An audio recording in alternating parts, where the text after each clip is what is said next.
এটা আমাদের অগ্র মস্তিষ্কের দ্বিতীয় অংশ। কি নাম? থ্যালামাস। সবাই উচ্চারণ করেন থ্যালামাস। থ্যালামাস সেরিব্রাল হেমিস্ফিয়ারের ভেতরের অংশ, অর্থাৎ ভেতরের অংশের নাম কি ছিল?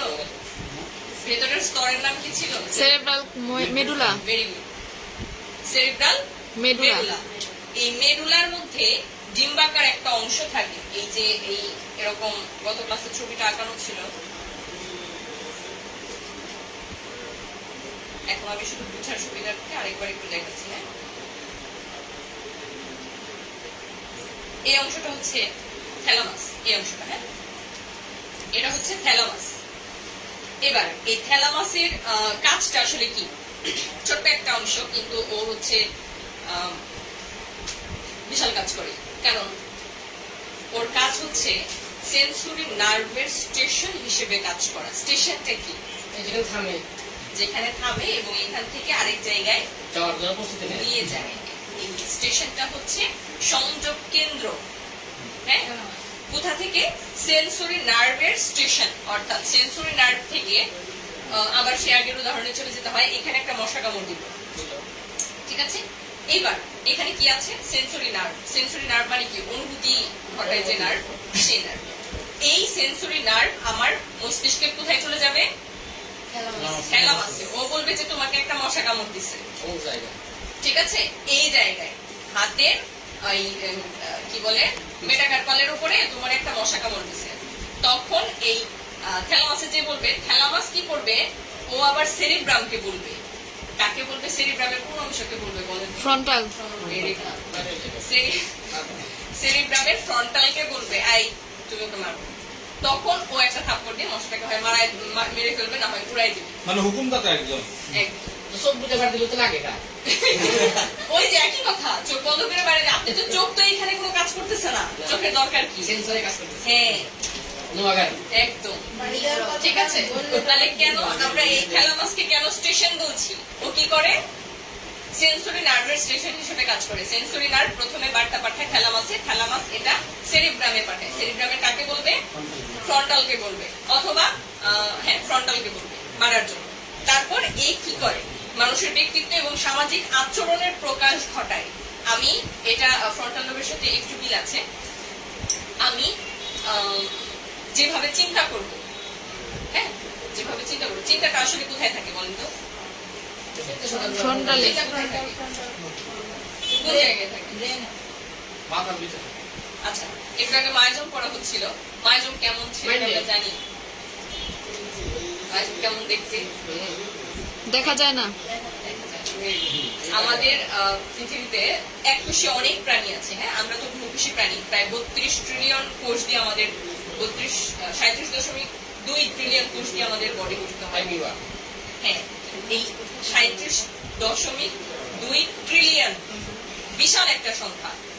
এই এতগুলি সংখ্যা থেকে মাত্র একটা কোষ দিয়ে যে প্রাণীটা গঠিত তার নাম হচ্ছে অ্যামিবা, যার একটা আকার আছে। মাইক্রোস্কোপে আমরা এর আকারটা দেখতে পাই। কখনো কখনো এটা এরকম থাকে, কখনো এরকম থাকে। ওর আসলে হাত পা নাই, ও এরকম এইগুলি দিয়েই আগায় আগায় চলে, হাত পা নাই। এই কারণে ওর আকারটা পরিবর্তন হয়। এটা হচ্ছে এককোষী প্রাণী। হ্যাঁ, এর থেকেও ছোট কোষ বড় আছে, ছোট আছে, তাই না? সব থেকে ছোট যে কোষটা, সেই কোষটাকে আমরা মাইক্রোস্কোপে দেখতে পারি, ঠিক আছে? বা যে কারণে আসলে রোগগুলি তৈরি হচ্ছে, সরি হ্যাঁ, ক্যান্সার জীবাণু অথবা করোনার জীবাণু, তারপরে হচ্ছে বিভিন্ন ধরনের ভাইরাস দ্বারা অনেক রোগ হয় না, সেই ভাইরাসগুলিকে কিন্তু আমরা দেখতে পারি মাইক্রোস্কোপে। সেগুলির একটা নির্দিষ্ট আকৃতি আছে এবং এদেরও জীবনচক্র আছে। এরা এইগুলি খেয়ে বাঁচে, এইভাবে বংশ বিস্তার ঘটায়, এগুলি আছে কিন্তু এদের। হ্যাঁ, কারণ এরা হচ্ছে সজীব। কিন্তু মায়াজমের কিন্তু কোনো আকৃতি নাই। মায়াজম কেমন দেখতে আমরা জানি না। আমরা জানি যে হ্যাঁ, এটা সলিড মায়াজম, এরকম হলে সিফিলিটিক মায়াজম, এরকম হলে সাইকোটিক মায়াজম, কিন্তু কোন নির্দিষ্ট আকৃতি কিন্তু আমরা জানি নাই। আমাদের মনেরও কোনো নির্দিষ্ট আকৃতি নাই, ঠিক আছে? ব্রেনের আছে, সবকিছুরই আছে। আমরা যেগুলির নাম বলবো অর্গান, প্রত্যেকটারই নির্দিষ্ট আকৃতি আছে। আমাদের চিন্তার কোনো নির্দিষ্ট আকৃতি নেই। চিন্তার আকৃতিটা কখন প্রকাশ পাবে? চিন্তা যখন আমাদের মাইন্ডে থাকবে তখন এটার কোনো আকৃতি নাই, কিন্তু এই চিন্তাকে যখন আমি কাজে রূপান্তর করব তখন এটা নির্দিষ্ট আকৃতি পাবে। ধরেন একজন বিজ্ঞানী যে সোফিয়া রোবট শুনছেন না, রোবট যে আবিষ্কার করছে, ও তো ওইটা প্রথমে কোথায় ছিল? চিন্তা শক্তিতে ছিল না? প্রথমে চিন্তা শক্তিতে ছিল, তারপরে ও এটা নিয়ে অনেক কাজ করছে, অনেক গবেষণা করছে, পড়াশোনা করছে, তারপরে ও এটাকে সোফিয়ার রূপ দিছে। এবার ওর চিন্তাটা মাইন্ড থেকে আপনার সামনে আসছে, যেটা আপনি দেখতে পারতেছেন। ঠিক আছে, তাইলে চিন্তাটা কি পেলো? আকৃতি পেলো না? পেলো তো? এই যে এই কাজটা থ্যালামাস করে, চিন্তাকে আকৃতির রূপ দেওয়া। আমি চিন্তা করতেছি যে এই জায়গায় আজকে আমার একটা ক্লাস আছে, আমাকে এইভাবে প্রেজেন্ট করতে হবে, এটা আমার থ্যালামাস করবে। ঠিক আছে, থ্যালামাস থেকে আমি ভাবলাম যে হ্যাঁ আমাকে এইভাবে প্রেজেন্ট করতে হবে, এইভাবে প্রেজেন্ট করলে ভালো হবে, বা আমি এভাবে করবো। এইবার এই যে আমি করতেছি, এটা কিন্তু এখন থ্যালামাস করতেছে না, কে করতেছে? ফ্রন্টাল করতেছে। ঘুমন্ত মানুষকে হঠাৎ জাগিয়ে তোলা এবং পরিবেশ সম্পর্কে সচেতন করে দেওয়া, স্বপ্ন দেখে জেগে উঠলো, তারপর কোনো বিপদের আশঙ্কায় জেগে উঠলো, এরকম সেই কাজটা হচ্ছে থ্যালামাস করে। এবং আপনাকে কেউ ডাকতেছে, ওই যে বললো যে কেউ ডাকতেছে, তখন আপনাকে সজাগ করে দিবে এবং পরিবেশ সম্পর্কে সচেতন করে দিবে হচ্ছে থ্যালামাস। তারপর চাপ, স্পর্শ, যন্ত্রণা, অনুভূতি এবং আবেগের কেন্দ্র হিসেবে কাজ করে হচ্ছে থ্যালামাস। আপনার এই যে টেম্পারেচার এখন আছে হচ্ছে 24-এ, এটা যদি 20-এ আসে বা 18-তে আসে, আমার কাঁপাতে শুরু হয়ে যাবে। ঠিক আছে, আমি বেশি ঠান্ডা সহ্য করতে পারি না, আমি শীতকাল। এই যে অনুভূতিগুলো, এই অনুভূতিগুলোর কাজ থ্যালামাস নিয়ন্ত্রণ করে। থ্যালামাস যেরকম নির্দেশনা দিবে যে তুমি এরকম অ্যাটিটিউড করো, ফ্রন্টাল অথবা অন্যান্য লোকগুলি সেরকম অ্যাটিটিউড করবে, তাহলে ও হচ্ছে বসে বসে শুধু অর্ডার করে। ঠিক আছে, এবার আমরা হাইপোথ্যালামাসে যাব। এপিথ্যালামাসের নিচে অবস্থিত এই যে অংশটা এঁকেছি, থ্যালামাসের নিচে এই অংশটা, এটাই হচ্ছে হাইপোথ্যালামাস। ঠিক আছে, হাইপোথ্যালামাস এটা থ্যালামাসের নিচে অবস্থান করে। এবং হাইপোথ্যালামাসের সাথে আরেকটা বিষয় খুবই ওতপ্রোত ভাবে জড়িত, সেটা হচ্ছে এরকম একটা থলি। হাইপোথ্যালামাস থেকে সূক্ষ্ম একটা অংশের সাথে এরকম একটা থলির মতো যুক্ত আছে। এই থলিটার নাম হচ্ছে, কে বলবে?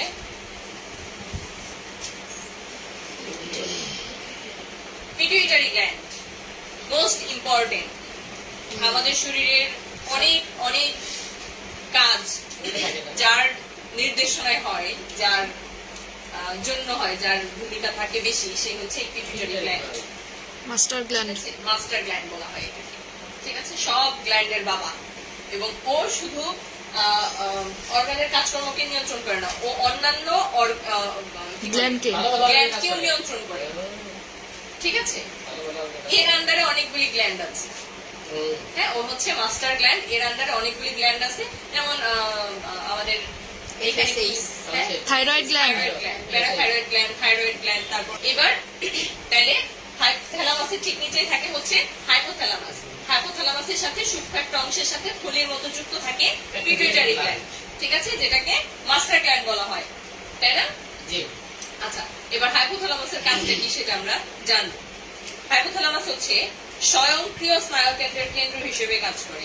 মানে স্বয়ংক্রিয় মানে কি? স্বয়ং মানে কি? নিজে নিজে একা একাই করবে, সেটার কেন্দ্র হিসেবে কাজ করবে হচ্ছে হাইপোথ্যালামাস। দেহের তাপমাত্রা নিয়ন্ত্রণ করবে, ক্ষুধা, তৃষ্ণা, ঘাম, ঘুম, রাগ, ভালোবাসা, ঘৃণা, উদ্বেগ, এইগুলি নিয়ন্ত্রণ করবে হচ্ছে হাইপোথ্যালামাস। কেন এইগুলি নিয়ন্ত্রণ করবে হাইপোথ্যালামাস? হাইপোথ্যালামাসের সবচেয়ে ও যে এত ক্ষমতা দেখাইতেছে, এত কিছু করে, স্বয়ংক্রিয় স্নায়ুকেন্দ্রের কেন্দ্র হিসেবে কাজ করে, মানে ও কি? ও হচ্ছে সেন্ট্রাল একটা জায়গা। হ্যাঁ, ও সবকিছু নিয়ন্ত্রণ করতেছে। কেন্দ্র মানে কি? কেন্দ্র থেকে তো সবকিছু নিয়ন্ত্রণ হয়। এবার সংসদের কেন্দ্র নিয়ন্ত্রণ করতেছে ও। কেন ও এত বড় বাহাদুরি দেখাইতেছে? ওর বাহাদুরি দেখানোর, ওর ডান হাতটা কি? ওর ডান হাতটা হচ্ছে পিটুইটারি গ্ল্যান্ড, যে কারণে ও এত বাহাদুরি দেখায়। ঠিক আছে, মাস্টার গ্ল্যান্ড, ওর কাছে মাস্টার গ্ল্যান্ড আছে, ওর আর কি চাই? হ্যাঁ, ওর সব ক্ষমতা চলে যাক, শুধু এটা থাক, তাইলেই ও মানে সারা বডি নিয়ন্ত্রণ করতে পারবে। ক্ষুধা, আপনার খুব ক্ষুধা লাগছে, হ্যাঁ, কিন্তু আপনি হয়তো বা কোনো কাজে ব্যস্ত আছেন বা কোনো যে কোনো সমস্যার কারণে হোক আশেপাশে খাবার নাই, আপনি ক্ষুধা সহ্য করতেছেন, ক্ষুধা লাগছে কিন্তু আপনি খেতে পারতেছেন না। হ্যাঁ, তাহলে কি হবে?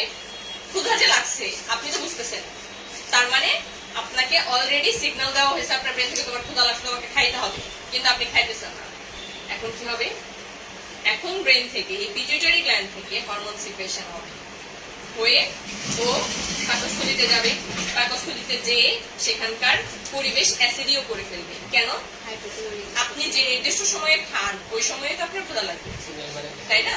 এই যে খাওয়ার সময় হইল, সেই সহজাত আচরণ, যে টাইমে টাইমে আপনি খান, 3-4 দিন বা একটা নির্দিষ্ট টাইমে যদি আপনি খেয়ে থাকেন, সেই নির্দিষ্ট টাইমে আপনার পেটের ভিতর থেকে গ্যাস্ট্রিক জুস ক্ষরণ হবে, সে আপনি খাবার খান আর না খান, যে কারণে আমাদের গ্যাস্ট্রিক হয়।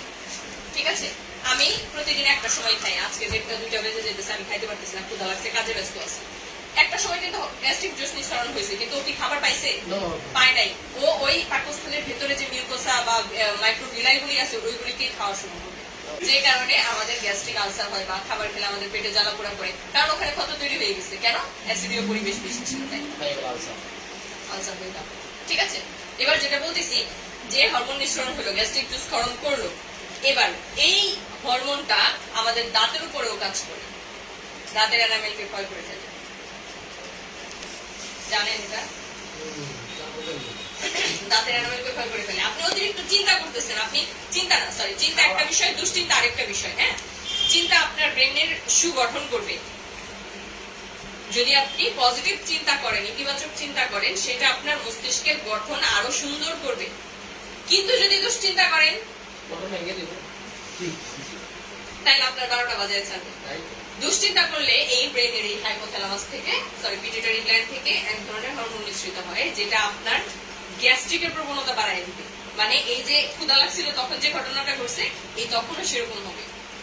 তারপর ধরে ভালোবাসা, কাউকে দেখে আমার খুব মনে একদম লাড্ডু ফুটে, হ্যাঁ, তারে দেখতে আমার খুব ভালো লাগে, লুকায় লুকায় দেখি, হ্যাঁ, তার সাথে সময় কাটাইতে ভালো লাগে, কথা বলতে ভালো লাগে, তার কথা ভাবতে ভালো লাগে। এই যে ভালো লাগার যে ব্যাপারটা, তখন এই যে আমি যখন এই চিন্তাগুলি করতেছি, আমার কি মনে একটা অন্যরকম ফিলিংস হচ্ছে না? তখন আমার এই ব্রেনের হাইপোথ্যালামাস থেকে ডোপামিন হরমোন সিক্রেশন হয়। এই ডোপামিন হরমোনের প্রভাব যতক্ষণ থাকে ততক্ষণ আমি তাকে নিয়ে এরকম ভাবি, ভাবতে ভালো লাগে, বা যদি আমি বেশি করে আরো চিন্তা করতে যাই তাহলে ডোপামিনের সিক্রেশন আরো বেড়ে যায়। আমার ধরেন এমন একজন যারে দেখলে আমার পায়ের রক্ত মাথায় উঠে যায়, ওরা যদি আমি পা থেকে মাথা পর্যন্ত বাইরেইতে পারতাম তাহলে আমার কলিজাটা শান্তি লাগতো। হ্যাঁ, এমন একটা অবস্থা, মানে শত্রু, আমার শত্রুরও শত্রু, এরকম। এইবার আমার ব্রেন থেকে কর্টিসল হরমোন সিক্রেশন হবে, সেটাও হবে এই ব্রেনের হাইপোথ্যালামাসের পিটুইটারি গ্ল্যান্ড থেকে কর্টিসল হরমোন সিক্রেশন হবে। যতক্ষণ এই কর্টিসলের প্রভাব থাকবে ততক্ষণ আমি জ্বলতে থাকবো, এবং যতক্ষণ ও আমার সামনে থাকবে ততক্ষণ আমার ব্রেন থেকে কর্টিসলই সিক্রেশন হবে।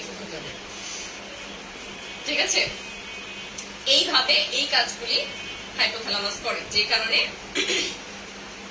এই স্বয়ংক্রিয় স্নায়ু কেন্দ্রের কেন্দ্র, এই জন্যই বলা হয়েছে এত কিছু নিয়ন্ত্রণ করতেছে। রক্তচাপ এবং অন্তঃক্ষরা গ্রন্থির ক্ষরণ নিঃসরণ করে। অন্তঃক্ষরা গ্রন্থি কি, ও নিজেও হাইপোথ্যালামাস নিজেও একটা অন্তঃক্ষরা গ্রন্থি। গত ক্লাসে বলা হয়েছিল যে ক্ষরণ, গ্রন্থির ক্ষরণ এবং অন্তঃক্ষরা বহিঃক্ষরা এইগুলি নিয়ে এন্ডোক্রাইন বা গ্ল্যান্ডের একটা ক্লাস আছে, সেই ক্লাসে আলোচনা করা হবে। এই কোথায় থেকে রক্তচাপটা কিরকম থাকবে, বাড়বে না কমবে।